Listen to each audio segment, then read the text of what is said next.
ఓం సాయిరామ్. శ్రీ సమర్థ సద్గురు సాయినాథ్ మహారాజ్కి జై.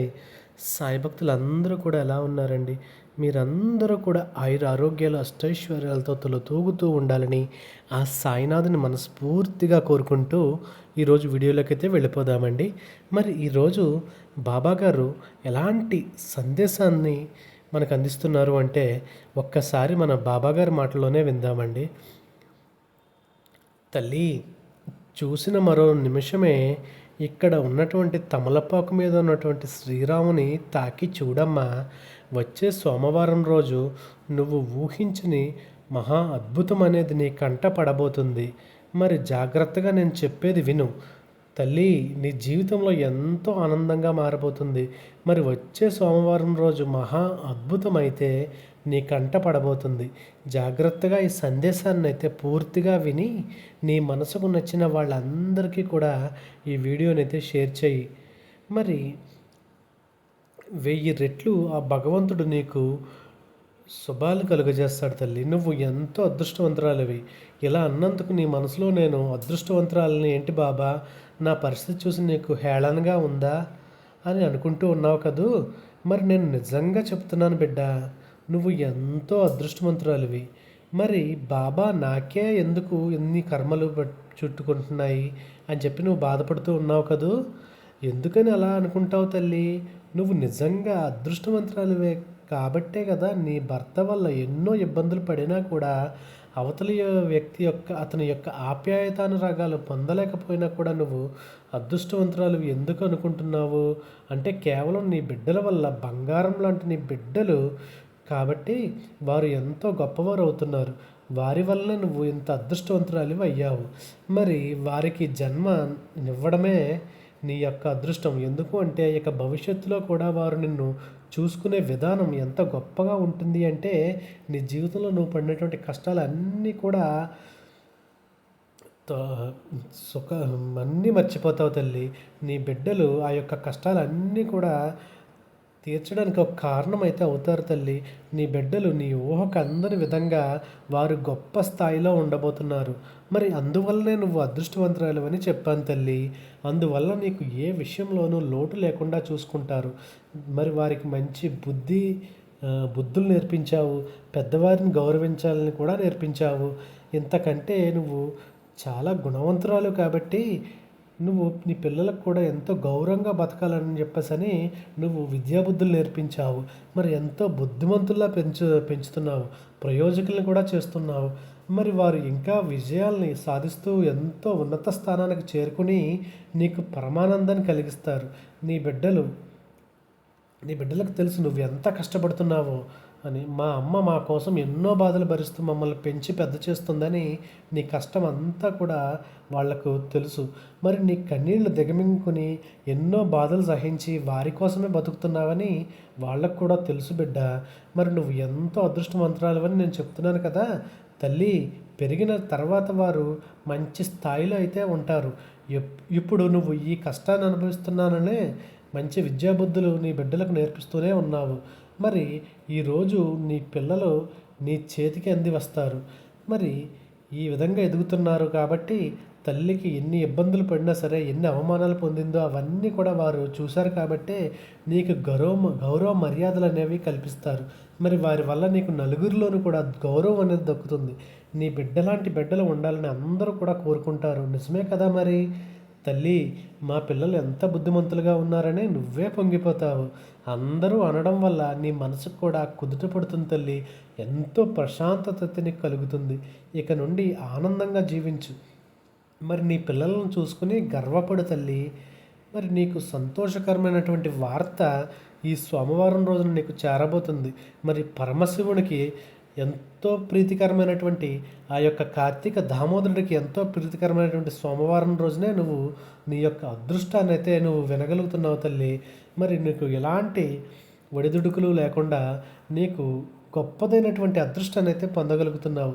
నీ పాపాలు, నీ కర్మలు ఏవైతే ఉన్నాయో అవన్నీ కూడా పాపరాశిలో పడి ధ్వంసం అయిపోతాయి తల్లి. మరి నీకు ఇక ఈసారి అన్నీ కూడా విజయాలే సాధించగలుగుతావు.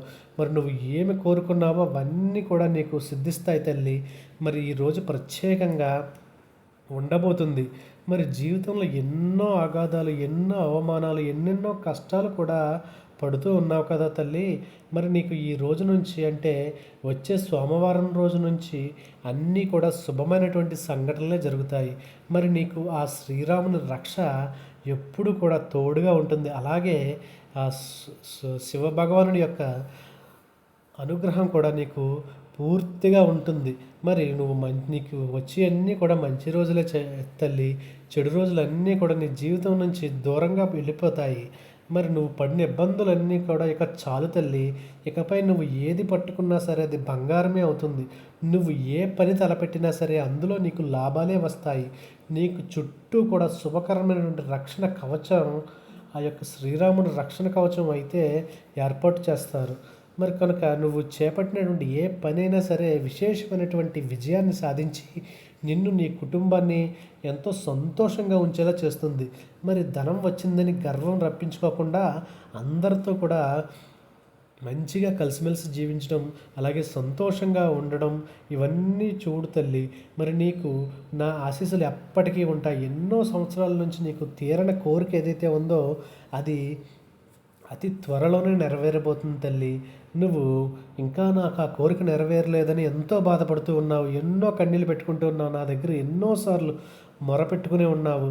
మరి ఎన్ని ప్రయత్నాలు చేసినా సరే ఆ యొక్క ఫలితం అనేది రావడం లేదు బాబా. ఏంటి నేను చేసిన కష్టం ఏమిటి, నేను చేసిన పాపం ఏమిటి, అలాగే నేను చేసినటువంటి ఈ నీ పాప దోషాలు ఏంటి అని చెప్పేసి నువ్వు అడుగుతూ ఉంటావు కదా.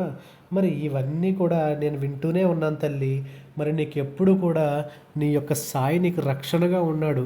మరి నువ్వు అది ఆలోచించకుండా ప్రతిసారి నన్ను నిందిస్తూ ఉంటున్నావు. మరి కాబట్టి బిడ్డ, నువ్వు పశ్చాత్తాపడే రోజైతే దగ్గరలోనే ఉంది. ఎందుకంటే అంతటి అదృష్టాన్ని అయితే నీకు తీసుకుని వస్తున్నాను తల్లి.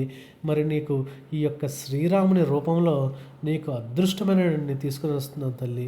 మరి ఈ సాయిరాముడు నీ అన్నీ కూడా అదృష్టాలు తీసుకొస్తాడు తల్లి. నువ్వు ఏదైతే అనుకున్నావో నీ లక్ష్యం నెరవేర్చుకోవడానికి ఎన్నో రకాలుగా ప్రయత్నాలు చేస్తూ ఉన్నావు. మరి ఎవరు ఏ పరిహారం పాటించమన్నా కూడా ఖచ్చితంగా పాటిస్తూ ఉన్నావు. అయినా సరే ఏమీ ప్రయోజనం కనిపించడం లేదు.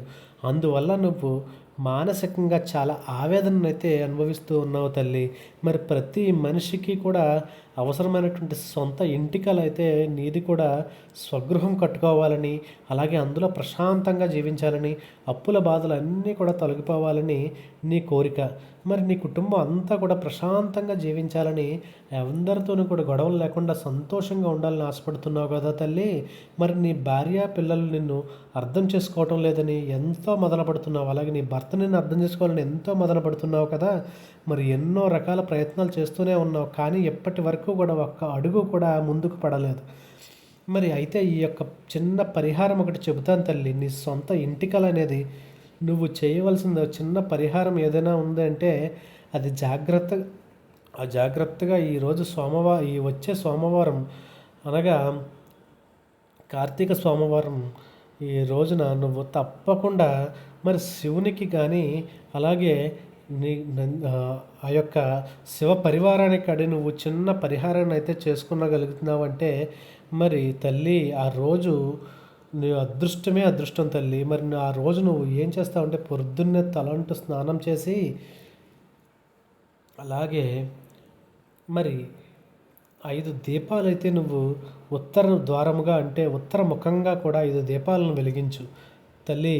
మరి ఆ యొక్క శివుని యొక్క చిత్రపటం కనుక నీ ఇంట్లో ఉంటే మరి ఆ చిత్రపటాన్ని శుభ్రంగా గంధం కుంకుమ బొట్టులతో అలంకరించి ఆ యొక్క శివునికి నైవేద్యాన్ని సమర్పించి ఉత్తరాభిముఖంగా 5 దీపాలను అయితే వెలిగించు తల్లి. మరి 11 తమలపాకులు తీసుకుని ప్రతి ఒక్క తమలపాకు పైన శ్రీరామ జయరామ జయ జయరామ అని, లేదు అంటే జై శ్రీరామ్ అని రాసి మరి ఆంజనేయ స్వామికి కూడా ఆ రోజే నువ్వు సమర్పించు తల్లి. మరి ఆ విధంగా చేసినటువంటి మాల ఏదైతే ఉందో ఆ యొక్క మాలను శ్రీరామునికి వేయి తల్లి. మరి నీకు ఇలాంటి అద్భుతమైనటువంటి ఈ చేసావంటే నీకు పట్టిందల్లా బంగారం అవుతుంది. ఏదైనా సరే ఒక శుభకార్యం ఏదైతే ఉందో ఆ శుభకార్యం ముఖ్యంగా 11 గంటల నుంచి 1 గంట లోపులో అయితే ఈ పూజనైతే నువ్వు చేసుకో తల్లి. ఈ విధంగా యొక్క సమయంలో మాత్రమే ఈ యొక్క పరిహారాన్ని అంటే మరి సోమవారం రోజున చేయాలి. ఎందుకంటే ఆ రోజు శివుని యొక్క అత్యంత ప్రీతిప్రదమైనటువంటి రోజు కాబట్టి సోమవారం. మరి కార్తీక సోమవారం అంటే దాని యొక్క ప్రత్యేకత నీకు అంతా ఇంత కాదు తల్లి. మరి అంతటి అద్భుతమైనటువంటి రోజులు నువ్వు శివునిని అలాగే శ్రీరాముని కూడా ప్రార్థించు తల్లి. నీ యొక్క సకల కష్టాలన్నీ కూడా తొలగిపోయి నీకన్నీ కూడా శుభాలే జరుగుతాయి. మరి ఈ విధంగా నువ్వు చేసావంటే నీకు ఆ యొక్క తమలపాకుల పైన శ్రీరామ అని చెప్పేసి నువ్వు రాసి జయరామ అని చెప్పేసి రాసి స్వస్తిక్ సింబల్గా వేసి ఆ మాలను 11 తమలపాకులు గుచ్చి మాలగా అయినా సరే, లేదు అంటే ఒక ఒక చిన్న దండ కింద అయినా సరే కొట్టి శ్రీరామునికైతే వెయ్యి తల్లి. ఆ విధంగా చేయడం వల్ల ఆ యొక్క శ్రీరాముని యొక్క ప్రీతిని నువ్వు పొందుతావు. మరి నీ యొక్క కోరిక ఏదైతే ఉందో ఆ కోరికను సంకల్పంగా చేసుకొని ఆ స్వామివారికి, తండ్రి నేను ఈరోజు నీకు తమలపాకు మాలను అర్పిస్తున్నాను, నైవేద్యాన్ని అర్పించాను, అలాగే నీకు ఎన్నో పూజలు అయితే చేశాను, మరి నా యొక్క స్వచ్ఛమైనటువంటి ఈ యొక్క కోరికనైతే తీర్చు తండ్రి అని చెప్పేసి నువ్వు మనస్ఫూర్తిగా కోరుకున్నావంటే, అలాగే నీ యొక్క సంకల్పం ఏదైతే ఉందో ఆ యొక్క సంకల్పాన్ని నెరవేర్చు తండ్రి అని చెప్పి ఆ యొక్క శ్రీరాముని, అలాగే ఆ యొక్క శివుని, అలాగే ఆ సాయినాథుని, మరి ఆ అందరినీ కూడా తలుచుకో తల్లి. మరి ఆ విధంగా తలుచుకుని నీ సంకల్పాన్ని పూర్తి చేయి తల్లి. ఆ విధంగా తప్పకుండా మీ యొక్క సొంత ఇంటి కల ఏదైతే ఉందో ఆ కోరిక నీకు అతి త్వరగా నిర్విఘ్నంగా పూర్తి చేస్తారు తల్లి. ఆ విధంగా తప్పకుండా తీరుతుంది. మరి ఈ రోజున తమలపాకు మాలను ద ఉంచి ఆ యొక్క శ్రీరాముని అయితే నువ్వు వేడుకో తల్లి. నీ యొక్క ఉపవాసం అనేది చేస్తూ ఆ యొక్క శ్రీరాముని అర్జించు తల్లి. అలాగే శివునిని కూడా ఆ యొక్క శివలింగానికి అయితే అభిషేకం చేసి ఆ యొక్క జలాన్ని నువ్వు నెత్తిన చల్లుకుంటే నీకు అంతా కూడా అదృష్టమే తల్లి. మరి ఈ విధంగా నువ్వు దీప నైవేద్యాలు పెట్టాల్సిన అవసరం అయితే లేదు. నువ్వు ఎప్పుడు కూడా మనస్ఫూర్తిగా ఆ యొక్క దేవుణ్ణి ప్రార్థించే చాలు. ఒక చిన్న పూజ చేసుకో నీకు వచ్చినట్టు. అలాగే ఈ దేవుని పూజలన్నీ కూడా మనసుకు నచ్చిన విధంగానే నువ్వు సమర్పించుకోవాలి. ఇది కేవలం నీ మనసు తృప్తి కోసమే చేయాలి తల్లి. ఇక ఎంతవరకు కూడా నువ్వు అనుభవించినటువంటి కష్టాలు ఏమన్నా ఉన్నాయి అంటే అవన్నీ కూడా నీకు తొలగిపోతాయి తల్లి. అలాగే నీ ఇబ్బందులు ఏవైతే ఉన్నాయో అవన్నీ కూడా తొలగిపోతాయి. మరి ఈ విధమైనటువంటి అద్భుతమైనటువంటి ఈ పరిహారం నువ్వు చేసుకున్నావంటే నీకు అన్నింటా కూడా శుభాలే జరుగుతాయి తల్లి. మరి ఈ క్షణం నీ మనసుకి వచ్చినటువంటి ఆలోచనలు అన్నీ కూడా సరిగా నిర్ణయం అయితే తీసుకున్నావో లేదా అన్న అనుమానంతో నీ యొక్క దగ్గరే ఉన్న వారితో, నీ తోటి వారితో వెళ్ళి ఆ యొక్క నిర్ణయాన్ని నీ మనసులో ఉన్నది చెప్పుకుంటూ ఉంటావు.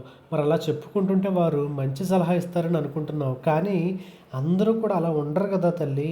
వారు నీ ప్రతి ఆలోచనను విని నువ్వు ఎక్కడ గొప్పవాడివైపోతావో, అలాగే నువ్వు ఎక్కడ ధనవంతుడు అయిపోతావో, నువ్వు ఎక్కడ అందరికన్నా గొప్పవాడివైపోతావో అని నీ యందు ఒక తప్పుడు నిర్ణయాన్ని అయితే నీకు తీసుకునేలా చేస్తారు. మరి ఆ విధంగా నువ్వు ప్రతి ఒక్కరిని కూడా ఆలోచించుకుంటూ వెళ్ళావు అంటే నువ్వు నీ యొక్క స్థాయికి నువ్వు వెళ్ళలేవు. అలాగే నువ్వు కోరుకున్నటువంటి స్థాయి అయితే ఏదో ఉందో దాని దగ్గరికి వెళ్ళకుండా నిన్ను నిరోధిస్తారు.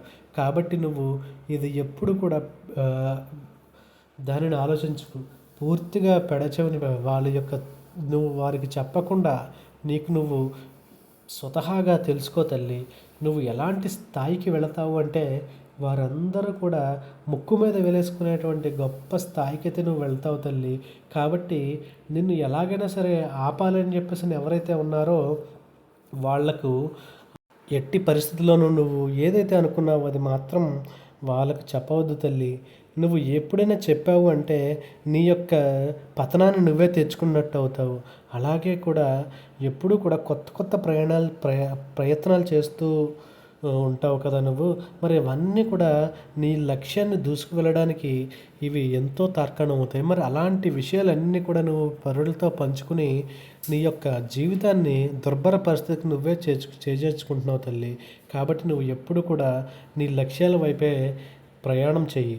అలాగే నువ్వు ప్రతి ఆలోచన కూడా నువ్వు చేయాలనుకునే పని కూడా ఒకటికి 2 సార్లు నువ్వు విశ్లేషించుకో. సరైన ఆలోచన నీకే తెలుస్తుంది. ఎవరిని నమ్మవద్దు. నీ తల్లిదండ్రులు, నీ భార్య పిల్లలు తప్ప ఎవరిని అడిగినా సరే నీకు చెడు జరగాలనే సలహా ఇస్తారు. కాబట్టి ఇక నువ్వు ఏం చేయాలన్నది తెలుసుకో. నువ్వు ఎప్పటి వరకు చేయాలనుకున్న ప్రణాళికలు ఎంతవరకు ఆగాయో అలాగే అవన్నీ కూడా ముందుగా మొదలుపెట్టు. నువ్వు వేసుకున్నటువంటి ప్రణాళికలన్నీ కూడా సరైనవేనని నిర్ణయించుకో. సరైనవా కాదా అని.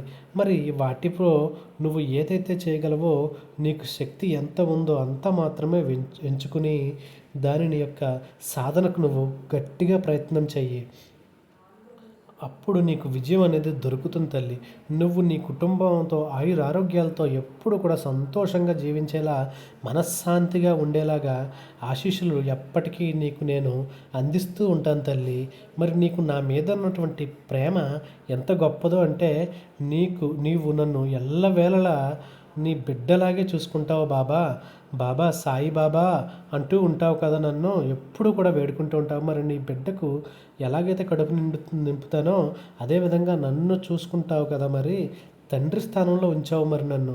మరి ఆ విధంగా తండ్రి స్థానంలో ఉంచినందుకు నేను నిన్ను ఎప్పుడు కూడా కంటికి రెప్పవలే కాపాడుకుంటూ ఉంటాను తల్లి.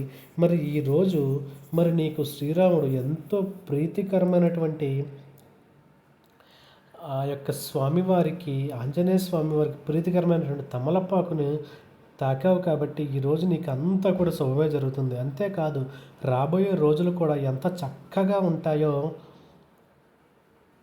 నువ్వు అస్సలు కూడా నీ యొక్క ఊహకి అందవు తల్లి.